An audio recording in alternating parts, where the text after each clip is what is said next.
Hi, my name is Joe Barry, owner of Taos Wools. Here at Taos Wools, we are three things. We are a weaving gallery. We represent 12 different local weavers.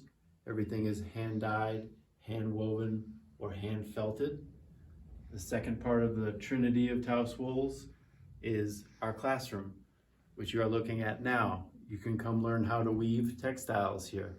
We offer 3-day classes, usually about once a month throughout the year. You come in and learn to weave on these Rio Grande walking style looms. The third part of Taos Wools is my yarn shop, which I'll take you to in a moment. So welcome to my yarn store. I have yarn for knitters and weavers. Of course, you can knit with weaving yarn and you can weave with knitting yarn. Right now you're looking at my softer knitting yarns, 100% merino. I have a secret recipe for those tweeds, which are the tie-dye looking colors. And then my other section of yarns are technically my weaving yarns. I have a rainbow selection of colors at all times. This is my rug yarn. It weaves up great for bulky rugs to walk on. They also look great on the wall. This is a local churro sheep's wool. It's a fine tapestry weight, popular with weavers who work in smaller details of wall hangings and smaller rugs. So I have new yarns once in a while that I play around with in my dye pot. These are a boucle yarn. It's a mixture of mohair, silk, wool, and a little bit of nylon for strength. The artists that I represent dye their own yarn, but in this piece, I have actually dyed all the roughed colors in this.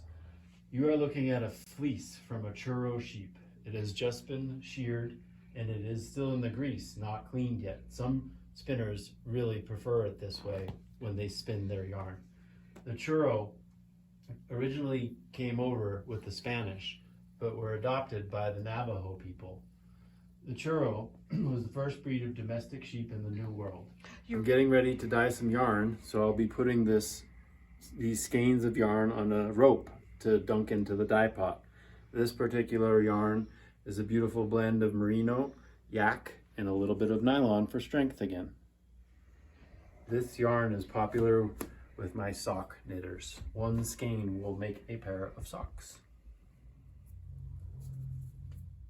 So I've unfolded the skein of yarn and strung it onto a rope, and now it is ready to go into the dye pot. So I'm about to add my dye to my dye pot and create a beautiful blue color over a gray yarn. I've already mixed my dye recipe this morning. It's in this mason jar. I'm about to put it through the strainer into the dye pot.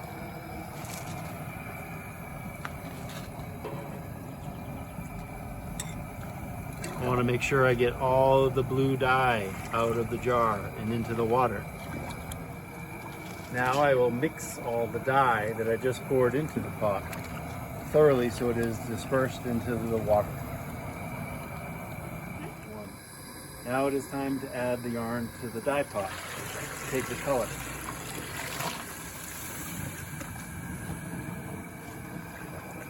I want to do this fairly fast and stir so that all of the dye is coating the yarn in the pot.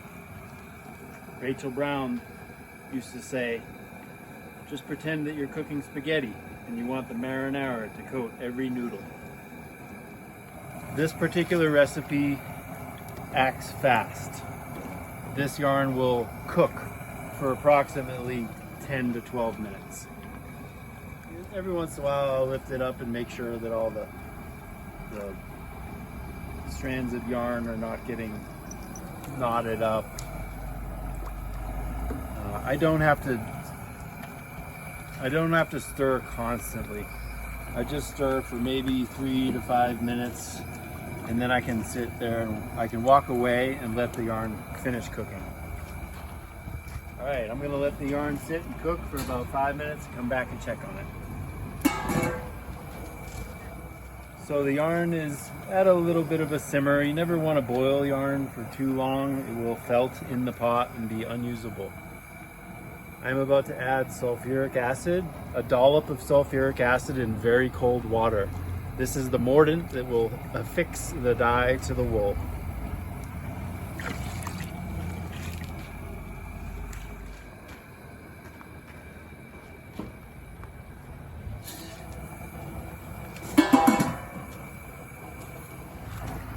The water is becoming more clear. There is not a lot of dye left in the pot. Most of it has been saturated into the yarn. I'll leave this for another 5 minutes.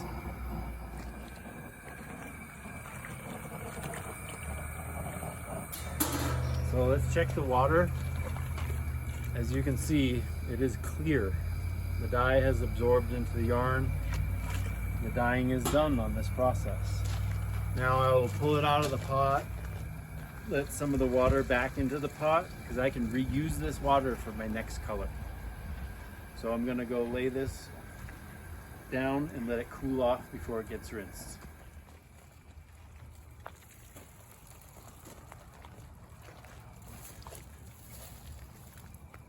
Now we'll let it cool off. You can see the steam coming off, how hot it is. You don't want to put it in cold water right now to rinse it, or it may felt some of the yarn together.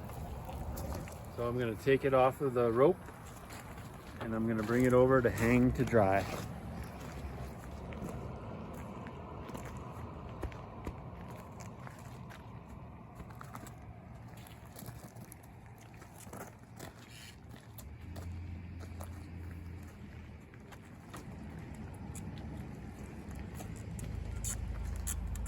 Laying out some more yarn to dry in the beautiful New Mexico sun. This yarn could be dry in about an hour.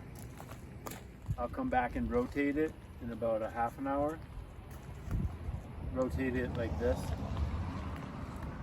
These will weave up into some beautiful table runners or rugs, or you could even knit a hat with it.